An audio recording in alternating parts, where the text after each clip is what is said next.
cómo hacemos los diseños en 3D y algunos tips que me gustaría de pronto darles para que ustedes de alguna u otra manera puedan evaluar diferentes tipos de diseños, diferentes propuestas de otros proveedores y qué se está haciendo hoy en día para marcar y evaluar esas calidades de esos productos.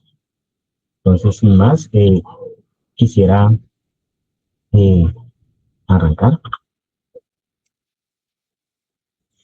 Particularmente el área de cirugía craneofacial tiene un desafío importante que no, que no lo tienen otras subespecialidades que usan impresión y biomateriales y fabricación en implantes en 3D, y es que muchas de los componentes que ustedes van a diseñar, fabricar, valorar y evaluar no están sometidos a carga, exceptuando el ATM.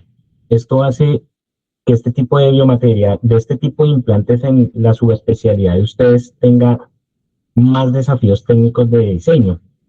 ¿Por qué? Porque se vuelven materiales estáticos, ¿sí? Que no están en completa carga en algunas zonas, y esto hace que el hueso, particularmente donde esté posicionado, pues tenga ciertas condiciones especiales postquirúrgicas que hay que medir desde la parte de diseño, ¿correcto? Y de fabricación y de biomateriales. Esto es algo que hay que tener muy en cuenta. Por eso mismo, aunque ya sabemos que ustedes usan algunos elementos como las partes anatómicas como crestas ilíacas, injertos vascularizados de peroné, etcétera, eh, hay la necesidad de crear dichos componentes para poder facilitarles a los pacientes y tanto ustedes la actividad y las reconstrucciones craneofaciales. Eh, Hacer este tipo de diseños y de productos realmente pues tiene varias vertientes. Uno es que dependiendo de los objetivos clínicos se escogerán los biomateriales, la configuración y la forma de los implantes. Eh, Hacer el versus si estos tipos de implantes van asociados con algunos injertos tradicionales, por ejemplo, cuando hacemos implantes a la medida de placas de reconstrucción mandibular que van asociados con microinjertos vascularizados de peroné, y revisar qué tan personalizados son los implantes, porque recordemos que cuando hablamos de personalizados, doctores, estamos a la fecha estamos hablando puntualmente del el acople entre hueso e implante. Pero ahorita les vamos a mostrar más adelante que hay unas vertientes de implantes personalizados en cinemática y cinética, implantes que no solo están hechos a la forma del paciente, sino que también están tratando de imitar el movimiento natural del paciente. Eh, Como les comenté, pues hay unos desafíos importantes en la subespecialidad, y es la degradación del hueso, muchas veces por la falta de estimulación mecánica que tienen estos componentes al hueso remanente. Esto influye mucho la forma del diseño, el grosor del implante, el biomaterial que se usa. Entonces, los ingenieros tenemos que estar muy atentos y de hecho, pues muy capacitados para poder hacer este tipo de implantes. No es simplemente hacer copias en espejo de la parte contralateral o sana del paciente y sencillamente imprimirlo. Va mucho más allá, y hay un componente biológico y mecánico que sí se debe tener muy en cuenta dependiendo de la zona de los implantes. Saber si el implante que se va a colocar tiene cargas dinámicas o estructuras críticas. Por ejemplo, no es lo mismo la forma que vamos a abordar un implante, no sé, de piso de órbita y de malar a una prótesis ATM, desde el volumen, desde el biomaterial, desde si lo va a hacer trabeculado, hasta la misma forma de la osteosíntesis y el material de osteosíntesis. Avances, desde el 2019 tenemos unos avances importantes en biomateriales y en diseños que les voy a mostrar ahorita en las siguientes diapositivas, y tecnologías que actualmente pues son manufactura aditiva. Cuando hablamos aditiva son tecnologías en 3D. Cuando hablamos de manufacturas subtractivas, son implantes que de pronto ustedes van a ver que se hacen en tornos o en máquinas CNC. Son dos tipos de tecnologías y cada una tiene diferentes ventajas y desventajas. Actualmente lo que buscamos desde el área de ingeniería es hacer una triada de las 3B, que es básicamente comprobar que el implante funcione biomecánicamente, que tenga biocompatibilidad y bioactividad. Este último bioactividad es lo que se está trabajando hace 4 o 5 años. No es una práctica muy común en implantes a la media, aún en Colombia, pero seguramente en 4 o 5 años van a tener la presencia comercial y en algunos espacios académicos donde ya se esté hablando de bastante bioactividad en implantes a la media. Biomateriales innovadores para la regeneración ósea y osteointegración. Tenemos como una especie de matriz donde tenemos 4 puntos en los que podemos abordar este tipo de implantes. Uno son cerámicas bioactivas, como la hidroxiapatita y los biovidrios. Los otros son polímeros biodegradables, como ácido poliláctico y poliglicólico. Tenemos actualmente desde el 2020 metales reabsorbibles en aleaciones de magnesio y de impresiones en 3D, que si bien no es de última generación, lo que sí es de última generación es hacer el cultivo de células madre a través de scaffold o impresiones 3D. En la imagen de abajo les trato de resumir más o menos estas 4 vertientes, qué características tienen. Por ejemplo, tenemos que los polímeros y biodegradables y las cerámicas tienen una alta integración ósea, pero a la izquierda podemos ver que las cerámicas tienen baja resistencia mecánica. ¿Sí? Son muy buenos para los componentes tribológicos de superficie, donde necesitamos pocos coeficientes de fricción, pero no son muy buenos para la resistencia mecánica. Es decir, por eso ustedes ven que no se hacen prótesis ATM con, no sé, fosas glenoideas en cerámica. No se hace eso, se usa polietileno. Baja integración ósea tenemos los metales reabsorbibles, y esto es porque realmente lo que hacen ellos es hacer una osteoconducción y una osteoestimulación. Pero entonces en alta resistencia sí tenemos los biopolímeros y las bioimpresiones 3D, como el titanio.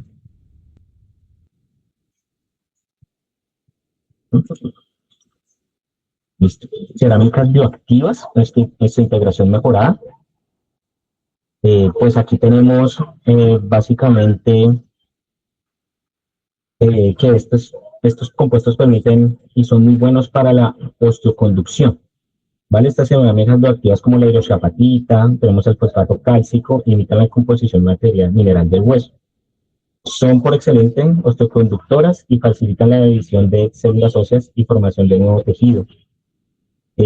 Actualmente tenemos en el mercado bioactivas cerámicas con hidroxiapatita, tenemos fosfato tricálcico, que es beta-TCP, y vidrios bioactivos, que no sé si los han visto, se usan mucho en ortopedia para defectos cavitarios, donde de pronto se necesita que haya una osteointegración, pero sin componentes como injertos, se usan estos vidrios bioactivos.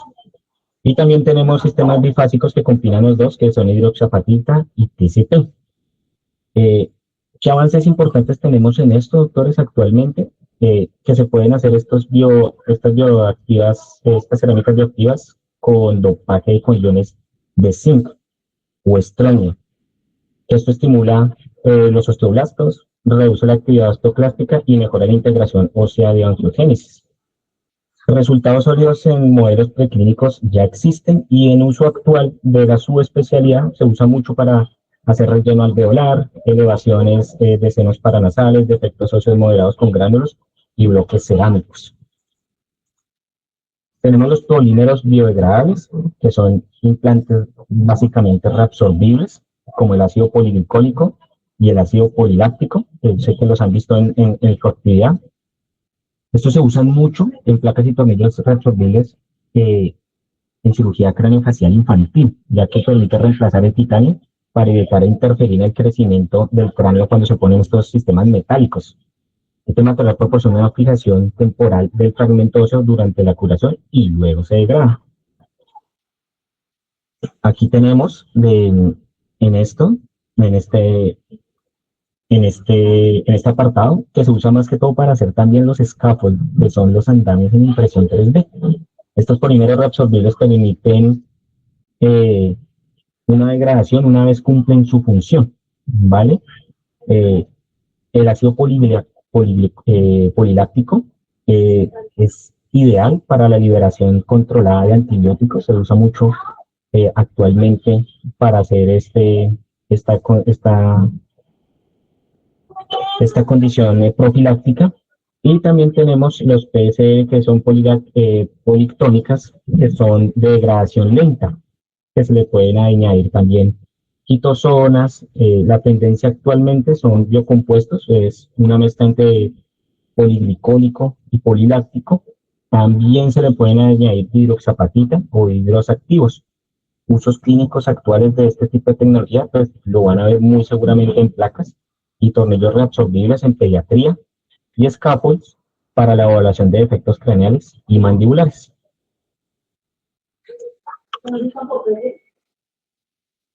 Actualmente también se está trabajando mucho en la impresión 3D de tejidos hacia la generación personalizada. Particularmente, eh, se,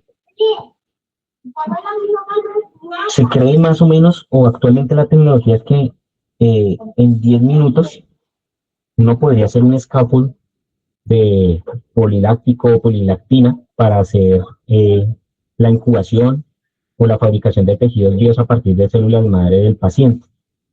Por ejemplo, en el 2022 se hizo la primera cirugía con scaffold exitosa de un paciente que tenía microtía y que recibió el primer implante de oreja y impresa en 3D con sus propias células, fabricado en un hidrogel y colágeno cargado de condrocitos. Actualmente en Colombia existen varias universidades y centros de investigación como los de la UNIANDES y Universidad Nacional que trabajan en este tipo de tecnologías, pero la gran limitación que se tiene actualmente en Colombia es pues que no se logran a llegar a tejidos completamente funcionales por la baja vascularización de estos tejidos y la regulación y estabilidad clínica.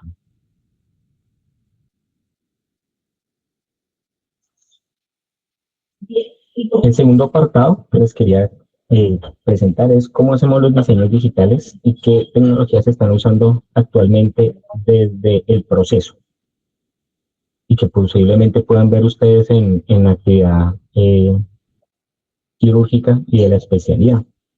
Los avances en diseño digital pues han transformado literalmente la forma en la que se abordan cirugías complejas actualmente, no solo en cirugía craneofacial, en cirugía plástica, sino en cirugía maxilofacial, en ortopedia oncológica, en reemplazos articulares, etcétera. La posibilidad de recrear la anatomía del paciente previo a la cirugía eh, ha cambiado el paradigma de cómo actualmente se pueden abordar este tipo de soluciones complejas a través de sistemas computarizados. Para poder hacer este tipo de planeaciones, realmente lo que necesitamos nosotros es un software médico avalado que tenga FDA o regulación europea. Lo que nosotros buscamos es segmentar las imágenes del TAC, segmentarlas, no, disculpen, lo que buscamos es reconstruir en 3D las imágenes segmentadas del TAC, ¿vale? Para crear un modelo computacional igual y replicado uno a uno de lo que ustedes posiblemente van a ver en cirugía. Aquí les dejo un tip de cómo pedir las reconstrucciones de TAC. Y esto es muy importante porque muchas veces se pierde tiempo que de pronto no se tiene para de pronto pacientes oncológicos, pacientes que están fuera del país, pacientes que solo pueden tomarse una vez el examen por temas administrativos con la EPS o porque lo pagaron particularmente. Y es importante saber cómo se piden este tipo de tags. Siempre es fundamental que existan estos tres criterios en la fórmula para hacer una planeación previa. Lo primero es que se deben solicitar cortes y de reconstrucción menores a 1 milímetro, ¿correcto? El grosor del corte también tiene que ser menor a 1 milímetro y tiene que ser una relación 1 a 1. Es decir, que ustedes si solicitan que los espacios entre cortes sea de 1 milímetro, el grosor también tiene que ser de 1 milímetro. Les pongo 0.65 porque actualmente es el espacio más pequeño que puede usar un tomógrafo, 0.65 milímetros. De ahí en adelante pues pueden ser 0.7, 0.8, depende cómo lo configure el tecnólogo. Y el tercer componente, también muy importante, es el gantry o el gantry en español, que debe ser a 0 grados. Es decir, el haz del electrón del tomógrafo tiene que entrar perpendicular al paciente, no puede estar inclinado. Y esto es súper importante, doctores, porque si el ingeniero o el especialista no revisan esto, uno puede hacer un implante a la medida eh, que en el biomodelo y en la planeación 3D encaja, pero cuando se vaya de pronto a poner en el paciente va a tener cierto sesgo angular por el ángulo que fue incidido. Entonces, esto es súper importante y lo quería mencionar, que pronto les va a facilitar la actividad de planeación. Con la impresión 3D, pues ustedes ya saben, se pueden hacer implantes a la medida y guías quirúrgicas. Como les dije, usa la tecnología aditiva, pues eso es el sinónimo de que se está haciendo en impresión 3D. ¿Qué tipo de tecnologías se usan actualmente, doctores? Pues para hacer los biomodelos que ustedes han visto en físico, en plástico, se usa una tecnología que se llama FDM, que básicamente son impresoras 3D que se pueden tener en un laboratorio abierto en condiciones muy extremas, donde el biomaterial se va depositando poco a poco. Y hay otros tipos de tecnologías que ya son para las impresiones en titanio, para implantes a la medida, que son sinterizado por láser o SLA, que son en resina. Integración de imágenes de cirugía guiada por computadora, pues actualmente existen otros coayudantes para la impresión 3D, que pueden ser la fusión de imágenes. Nosotros podemos fusionar TAC con resonancia magnética y con escáner intraorales para cirugía craneofacial. También podemos usar visualización integrada a través de realidad aumentada o realidad virtual. Esto ya se puede hacer en Colombia. Se pueden hacer modelos óseos dentales tanto en resina como en FDM, la tecnología que les mostré. Se puede hacer cirugía guiada, navegada, con datos intraquirúrgicos in vivo que permiten hacer la toma de decisiones, etc. Otra cosa importante dentro de la actividad de la planeación 3D actualmente, y es algo que está en debate y en implementación por todas las empresas que trabajamos en 3D, es que se debe exigir a las empresas con las que ustedes trabajen que les entreguen simulaciones computacionales de los diseños y de lo que se está fabricando. Cuando digo computacionales es desde el área mecánica. El proveedor que les está surtiendo o les va a hacer el implante a la medida debe garantizar que los implantes que se están diseñando cumplen con los requerimientos mínimos de carga. Por ejemplo, para una prótesis ATM, el proveedor debe hacer un examen o una simulación de elementos finitos, así se llama FEM, donde permita evaluar que el implante supera las condiciones mínimas de una ISO o una FDA, o lo que se reporta en la literatura como condición crítica o esfuerzo último a la fractura. Eso es importantísimo porque ustedes van a recibir un implante que seguramente va a estar bajo cargas mecánicas y ustedes deben estar seguros de que haya al menos un test teórico que lo avala. Test experimentales pues no se pueden hacer, primero porque son un implante a la medida. Y segundo, pues en la literatura lo único experimental son pruebas mecánicas de componentes que no están en vivo. Pues esto es muy importante. A la derecha pues vemos una imagen de una simulación en 3D del método de elementos finitos, donde básicamente nosotros lo hacemos en la compañía y es reportar a través de esta escala, que es la escala de Bode-Mises, cuáles son las zonas que más carga van a tener bajo un test experimental. Por ejemplo, este fue la simulación de un golpe directo de una pelota de fútbol a 5 kilómetros por hora. ¿Qué pasaría si el paciente le impacta en el implante un tipo de elemento a 5 kilómetros. Reportamos los hallazgos, los resultados y se le entregan el informe al cirujano para que él evalúe que si está en esta condición extrema, el implante pues va a soportarlo. Ventajas clínicas de la planeación 3D, pues ya está demostrado que los implantes a la medida, con ajuste perfecto, logra restaurar la anatomía original del paciente, mejorando simetría facial y resultados estéticos. También se evidencia una reducción de tiempos quirúrgicos porque pues la planeación virtual permite anticiparte hacia algunos eventos tanto de instrumental como propiamente quirúrgicos, acortando significativamente la duración de la cirugía. Menos reintervenciones y complicaciones. Los materiales, por ejemplo, reabsorbibles, eliminan cirugías de retirar de implantes. Para hacer el implante, pues disminuye el riesgo de infección crónica y exposición tardía. Esto, por ejemplo, para los implantes metálicos que vemos de magnesio. Mejor recuperación y satisfacción del paciente, y pues la evidencia clínica actual es numerosa y, y a favor de la planeación 3D y la impresión de 3D. Quería mostrarles algunos casos clínicos donde hemos utilizado este tipo de tecnologías. Este es un caso que se hizo con el grupo de cirugía plástica de la General Norte, de un paciente de un tumor hemifacial izquierdo. Se hizo una prótesis hemifacial completa donde se reconstruyó el ATM, cuerpo, ángulo de la mandíbula izquierda, arco cigomático, pómulo y parte del maxilar izquierdo y la parte lateral de la órbita. Un implante hecho en titanio grado médico, ionizado. Ionizado quiere decir que tiene una capa de nitrógeno que aísla el metal de los líquidos corporales, evitando o reduciendo su oxidación. Por eso es importante en cirugía, doctores, que este tipo de implantes no se vayan a rayar, por ejemplo, mientras uno lo coge o le prueba los tornillos o un instrumental, porque en el momento que se raya, esta capa de ionización, que es de micras, se puede ver alterada y puede que en algunas zonas ya no cubra y esté propenso a la oxidación.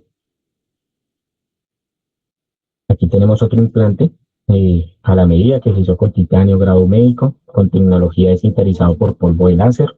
También está ionizado completamente al 100%. Tiene superficie en espejo. Cuando hablamos de superficie en espejo es que el implante es completamente liso y ustedes van a sentir que tiene un coeficiente de fusión muy bajito. Se le incorporaron a basement universales para posteriormente hacerle una rehabilitación oral quirúrgica. A la imagen de la izquierda vemos pues la paciente ya con el tema de su rehabilitación oral muy feliz.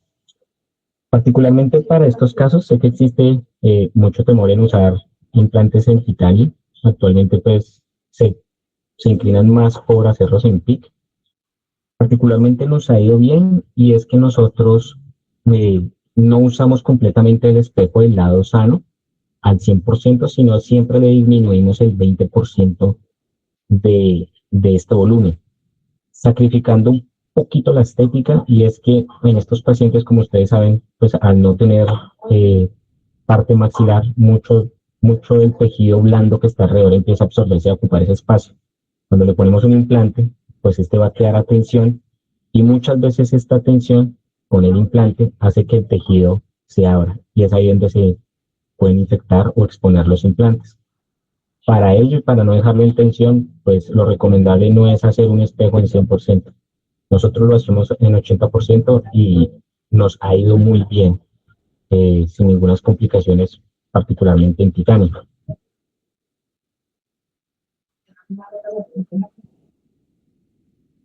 También se pueden hacer con planeación 3D y tecnología aditiva, distractores mandibulares a la medida. Se personaliza la posición. El material de osteosíntesis también se puede personalizar, si es neonato, pediátrico, se pueden escoger sistemas de 1.5, de 1.3, de 2.0. Situación que no se puede hacer, digamos, con los distractores estándar, ¿no? También se puede personalizar el vector, la dirección y la longitud. También se puede hacer la predicción de tejidos blandos. Es un distractor de titanio médico. a la medida. Aquí también pues hacemos placas de reconstrucción con realidad aumentada que se hacen en titanio grado médico. También podemos hacer placas de reconstrucción con tecnología 3D y con componente condilar, no solo para mejorar la simetría del paciente, sino para garantizar la cinemática del mismo. Prótesis ATM con apoyo escalado, donde se combinan biomateriales de titanio y polietileno de alto grado molecular.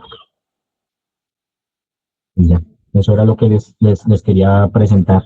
Los invito a que nos sigan en pues, 3D Medical Innovation y en Instagram en 3D Medical de las redes. Muchas gracias por la asistencia. No sé si tengan preguntas.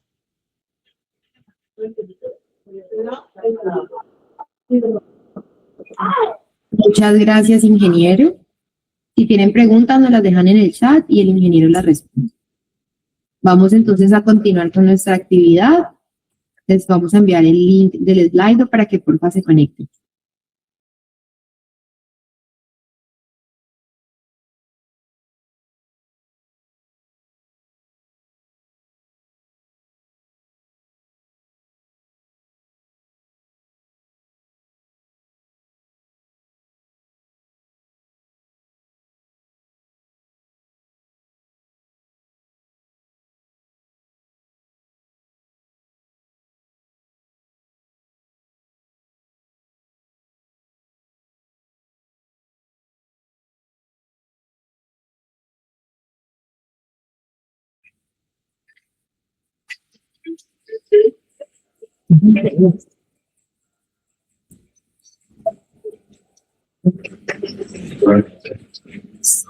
Bueno, vamos a dar unos 10 segunditos más para que por favor ingresen al link y puedan participar por nuestros maravillosos premios. Gracias a nuestros aliados comerciales, Hazte Residente, futuros residentes y es tu residencia con quienes pueden realizar la preparación para pasar a la residencia.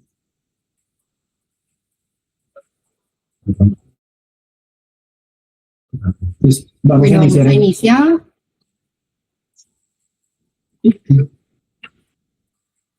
El labio hundido se produce por una alteración en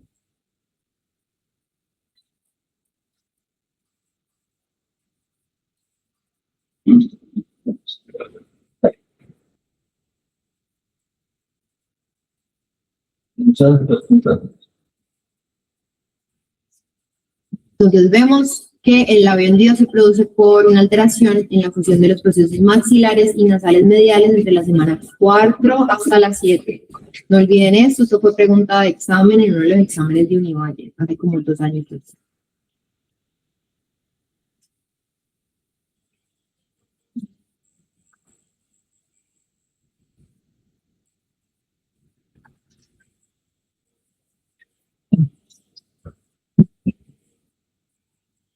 Listo. Recuerden que el manejo integral del paciente con LPH siempre debe ser interdisciplinario con cirugía plástica, con audiología y odontología. La siguiente pregunta, ¿cuál de los siguientes es un factor de riesgo bien establecido para el labio y paladar en diente?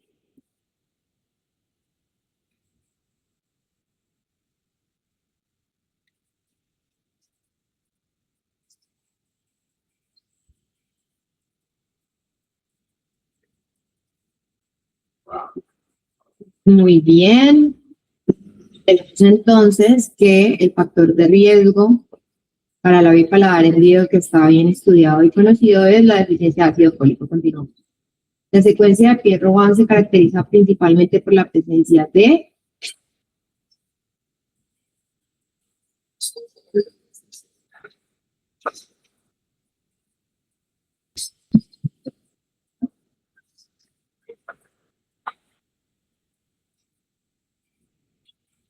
perfecto, micropnatia, glosoptosis y dificultad respiratoria. Continuamos. ¿Por qué la secuencia de Pierre-Robin se denomina secuencia y no síndrome?